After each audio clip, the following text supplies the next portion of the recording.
Hallucinations are a big issue in large language models. These large language models are becoming very popular and showing a lot of remarkable capabilities across a range of tasks and fields.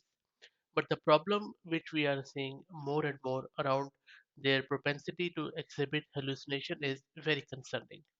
In this paper, the researchers have discussed exactly this and have also proposed some of the solutions.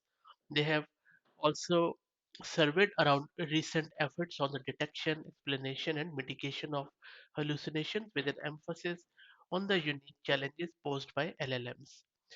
They have also presented taxonomies of the LLM hallucination phenomena and evaluation benchmarks, analyzing existing approaches aiming at mitigating the hallucinations in large language models.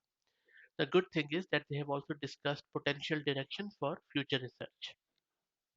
I will highly encourage you to go through this paper because this has not only been written in a very simple language, unlike most of these academic papers, but also has given a lot of good example which you can readily use in your existing LLM pipelines. For example, if you look at this example given in this paper, and I will definitely drop the link in video's description, you would see that this is a user input and then this is the LLM response. And you can see that in this input conflicting hallucination, the user wants a recipe for dinner while LLM provides one for lunch.